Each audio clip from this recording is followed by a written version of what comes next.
guys, welcome to the video. Thanks for joining today.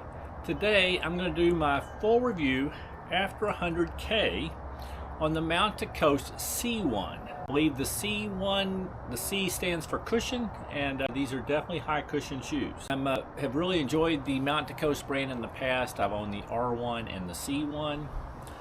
This one I was really on the fence whether to buy or not, because it's a max stack shoe. It's 32 in the heel, 36 in the forefoot with a 6mm drop. Now the 6mm drop is right up my alley, but I really usually don't like when the stack height gets over 40mm. It just becomes a bit too bulky, even sometimes in the upper 30s.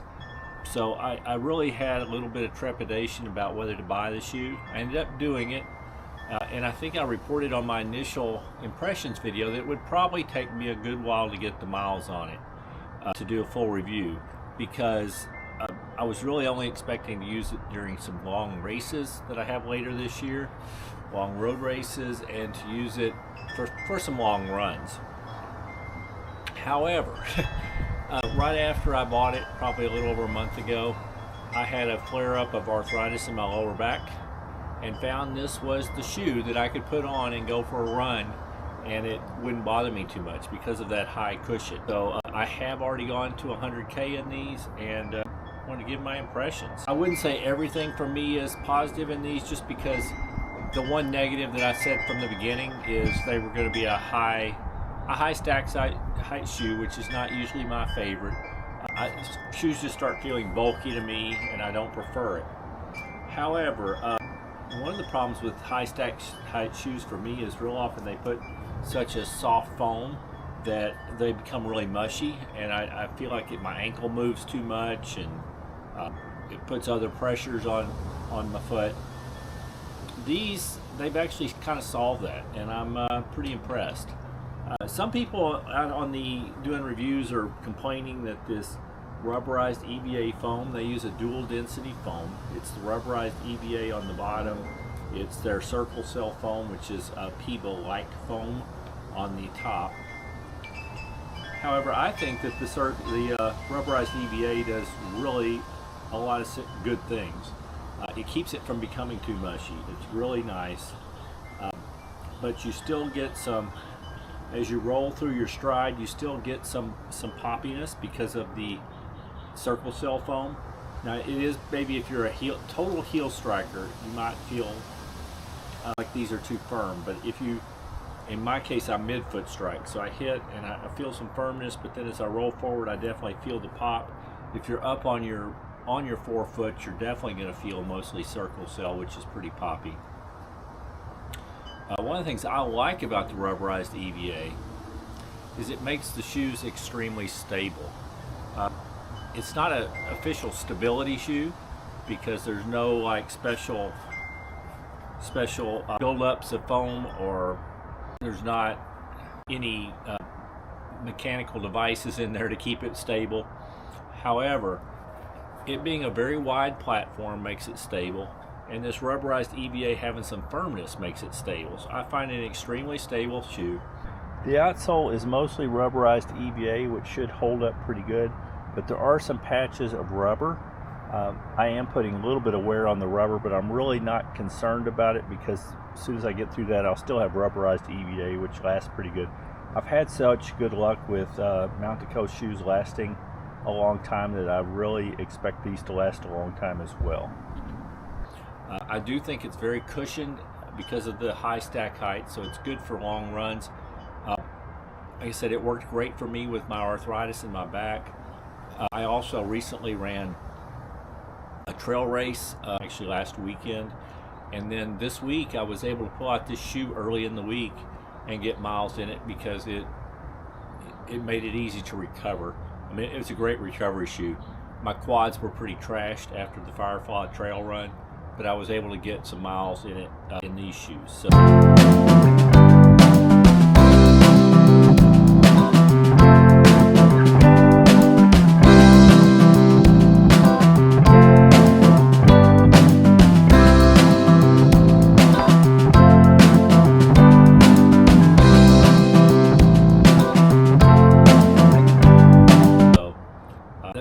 already gotten it over 100K, and I do think there's definitely a place for it.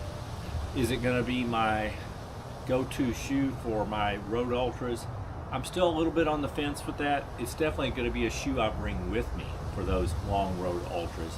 I might still start out with the R1. I love that shoe. I found myself very comfortable in those, but these are going to be comfortable. And then if my feet swell, these definitely have more room.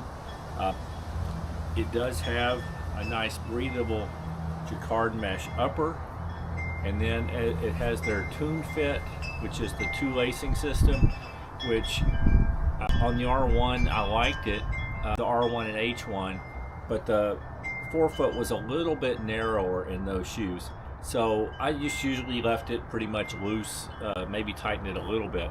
In these, it is so tight, it is so wide that I have to tighten it for normal everyday wear. But on the plus side is, if I'm in an ultra and my feet swell, I've got more room to loosen it and still have plenty of room up there.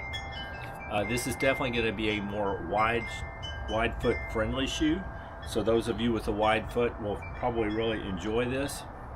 That circle cell is still, it's very well cushioned, very highly cushioned around the heel and the heel collar. It's got the place for your laces to go through to hold the lace in place, but this is actually has gusseted tongue on both sides, so it really does keep it in place real well. So I find it a very comfortable shoe, and it's got a gentle, what I would call a gentle rocker, but it rolls through real well. It's not a real aggressive rocker, but you don't really need that if you're running ultra long distances, or if you're doing a recovery day where you're not moving real fast. I find actually when I heel strike walking, it rolls through the stride really well. So I don't know that I've heel striked majorly in it running, but with the walk, I definitely roll through the stride well. I have been really comfortable, and I'm pretty impressed by the shoe actually. Surprisingly so for me, with a big stack height. The shoes are not feather light, but you really wouldn't expect that with one with that big of stack height. But so a men's size 9, they rate as 9.4 ounces or 267 grams. I have men's size 11.5, so they're definitely big shoes. I'm getting 10.5 ounces or 297 grams. So they're still under 300 grams for me, and in a men's size 11.5, which I think is pretty good, especially for the amount of stack height they have. Anyway, so I am finding that whereas these wouldn't be my normal shoe I'm going to daily train in, I'm not sure if it's even going to be my first choice on some of my long efforts, but to have in my quiver whenever I really need a recovery shoe or I need a lot of protection on a long run shoe, these are excellent shoes. And I also think these are going to work for a lot of people because of the wide fit. And if you're narrower, you might have to go down a little bit, and you have to tighten down the laces more. But I think it's still going to fit at least people with a pretty much standard foot, or even slightly narrow, up to a fairly wide foot. I wouldn't say it's necessarily a double E wide, but if you're between a standard fit and a, maybe I would say an E, a little bit wide, these shoes are going to work. It has pretty good volume. There's actually room for my toe to move up and down, so actually been pretty happy with the shoes. Anyway, that's kind of my review at 100K. I am enjoying the shoes. I'm definitely going to put more miles in them than I thought I was going to. If you like the video, please consider hitting the thumbs up, the like button. If you're interested in any more of my content, please consider subscribing to my channel. And other than that, I hope you're having a wonderful day, and keep moving.